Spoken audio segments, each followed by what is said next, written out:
Hey everybody, it is Eric Lucas, your favorite real estate investor here in San Diego, and I wanted to make a real quick video to clear up some confusion on when we would be interested in an MLS deal and when we would not be interested in an MLS deal. So if you know me and you've talked to me, you know that I'm always on the hunt for off-market deals and pocket listings. Those are my two key words, off-market or pocket. And that is truly how we get about 80% of our deals. So that's really what I focus on. And you also know that I often shoot down MLS deals. If it's on the MLS, I probably tell you I'm not even going to bother with it. It's not even worth looking at. And the reason for that is that once a fixer property goes on the MLS, it typically gets between 20 to 50 offers from everyone from serious investors like our group to seminar junkies who just took a weekend seminar and they want to try to do what they do on HGTV. Or there might be wholesalers that are trying to get the property under contract so they can try to wholesale it real quick. And I know that really irritates a lot of you out there, and it irritates us as well because those wholesalers, I think, really give all investors a bad name. But I'll save that rant for another video. So here are the three scenarios where we would be interested in a property that's on the MLS. Scenario number one, you are the listing agent. If you're direct to the seller and you are the listing agent and you reach out to me and you want me to make an offer on that property, absolutely I'm going to do it. I figure if you're reaching out to me, you know that your seller's ready to look at a serious cash offer, and therefore it's worth our time and we've got a shot at getting it done. Obviously you're going to double end, so you're motivated, we're motivated, hopefully the seller's motivated at that point, and there's a shot at us getting that deal. Scenario number two, if you've got a personal relationship with the listing agent.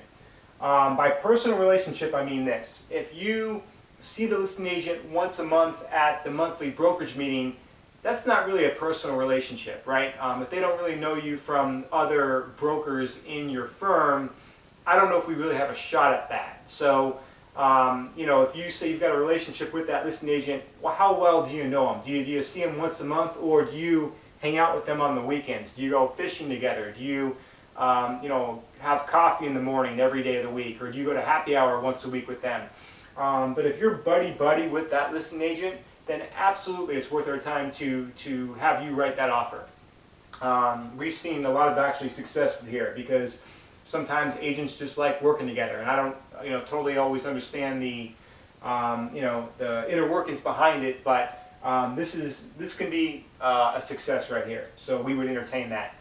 And then last but not least, if you've got inside info about the listing, if you are not the listing agent on a property, but somehow, some way, you know what the bottom line is, or you've got something that the world does not know about this property, give me a call. And an example of that is recently we had a deal where a lady had a buyer for a property. That buyer did an inspection and the property had major issues. So her buyer was going to bail, obviously, but we're not scared of those issues. We'll fix them. Obviously, though, now we're going to be looking for an investor offer on this. And that seller, that now that they know there's all this done, things wrong with the property, they would maybe consider that investor offer. So in that case, even though you're not the agent, you're giving us inside info, info not available on the MLS, and therefore we would entertain that. Or another example, if you go to happy hour with three agents from your group, and one of them is talking about a listing, and they find out that it's got termites and it needs to be tented, and there's a foundation issue, and the seller doesn't know what they want to do. The seller might pull it from the market. Well, that's a great lead right there, right? So reach out to me and say, hey, this agent has a listing. The house has some issues. The seller is now kind of freaked out, and they just they're not sure what to do. Do they want to dump it? Do they want to make the repairs? Great, we'll make an offer on that because now there's inside information that you have and you gave us that we would not otherwise know. So anyway, I hope this kind of clears things up and on what we would look for on the MLS. And if you've got a deal that fits any of these three criteria, we take a look at it. So last but not least, got my ASU shirt on today. Obviously it is March, so March Madness is on the way, and ASU has done way better than expected so far this year. So I'm hoping they can make some noise in the tournament. We'll see. That's it for now. Until next time.